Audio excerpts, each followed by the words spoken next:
Today, we're jumping back thousands of years to look at a kingdom at the heart of the biblical story, one that spans from the book of Exodus all the way to Chronicles. But here's the twist. This isn't a story of perfect success. It's the story of a kingdom that was actually designed to be a shadow, a kind of preview of the main event. So, that brings us to a huge question, a real puzzle. You've got a kingdom with blueprints drawn up by God Himself. But as we're going to see, it seems like it was built with some pretty major flaws on purpose. Why would a perfect architect create something that was, meant to be incomplete from the very start? Well, that's where this idea of the partial kingdom comes in. And honestly, the best way to get your head around it is to think of it like an architect's scale model. It's real, you can touch it, but its main job is to give you a tangible sneak peek of the massive, incredible building that's coming later. Okay, so let's dive in. What did this shadow kingdom actually look like? To get it, we really need to look at where it was, when it all happened, and the pretty epic story that played out. You can see the whole story is really a journey, right? It kicks off with this wild escape from slavery in Egypt, then there's this long wandering through the Sinai desert, and it all leads to them finally conquering the Promised Land, a place called Canaan. And that's a key point. This isn't some abstract theological idea. It all happened in a real place, on a real map. And man, this journey covers a huge sweep of history. It all starts with the earth-shattering exodus from Egypt. Then you have the moment they get the law at Mount Sinai, that's foundational. Then comes the military campaign to take Canaan under Joshua, and it all builds up to this golden age under King Solomon. But here's where it gets really interesting. This kingdom wasn't just some random series of events. It was built, almost like a temple, on 4 massive pillars. And each pillar was basically a partial fulfillment of these promises that were made centuries earlier. First up, Pillar 1, the people. I mean, it makes sense, right? You can't have a kingdom without people. So God's first move was to take the single family of Abraham and grow it into the 12 tribes of Israel, a whole nation. But pay attention to how this nation came to be.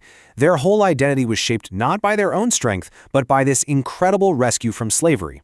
This is all about what's called salvation by grace, God doing the heavy lifting to show His power. And you see these powerful symbols pop up, like the Passover lamb and the insane parting of the Red Sea. They become these recurring pictures of a bigger rescue to come. Okay, so you've got the people. Now for Pillar 2, the rule and blessing. This was all about how they were supposed to live. And this wasn't going to be just another kingdom. It was set up as a theocracy, with God Himself as the direct ruler. So, what did that actually look like day to day? Well, first they got the law, the 10 Commandments being the heart of it, as a kind of constitution for their society. And here's a super important detail. They got it after they were rescued, not as a way to earn it. It was a guide for how to live with the God who already saved them. Then, and this is wild, God literally moves in. His presence lives in this special tent called the Tabernacle. Of course, that creates a problem. How does a perfect God live with imperfect people? The sacrificial system was the temporary answer to that huge question. Pillar number 3 is all about the place. Every kingdom needs land, right? And for Israel, this wasn't just any old piece of dirt. It was the specific, promised land of Canaan, a real, physical home for God's people and His presence. So with Joshua leading the way, they finally walk into their new home. But even getting there taught them a tough lesson. A moment of fear and a lack of faith turned what should have been a short trip into 40 years of wandering in the desert. And even when they were in the land, there was a catch. Their right to stay was tied directly to their faithfulness to God. It was a gift, for sure, but a fragile one. And that brings us to the 4th and final pillar of this kingdom, the king.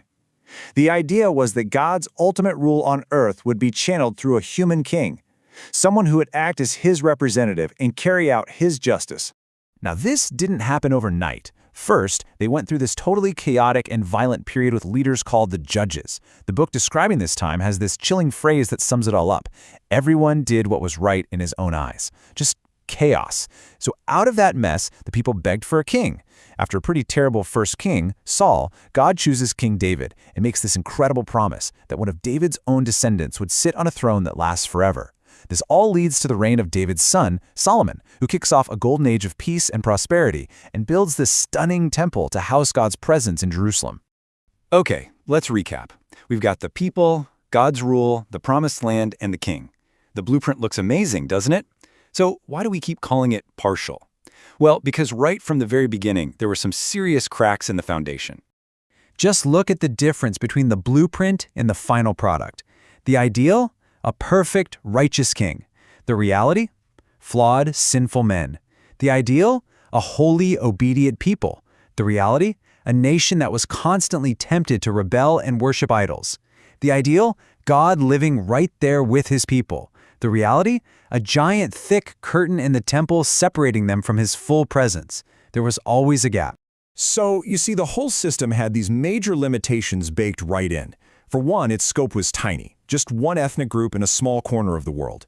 Two, its kings were imperfect. Even the absolute best ones, like David and Solomon, were deeply flawed and made some disastrous mistakes.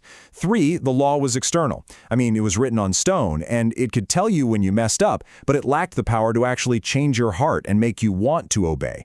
And finally, that system for being in God's presence was temporary. Those animal sacrifices had to be offered over and over and over again.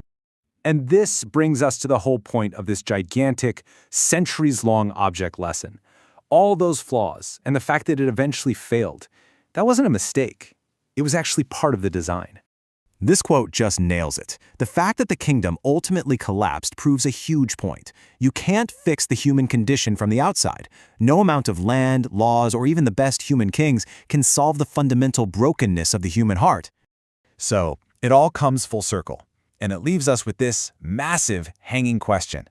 If this whole epic story, this incredible, dramatic, centuries-long saga, was just the shadow, just the blueprint, what in the world does the real thing look like? The very failure of the partial kingdom is what sets the stage perfectly. It creates this deep hunger, this longing, for the arrival of the true, perfect king.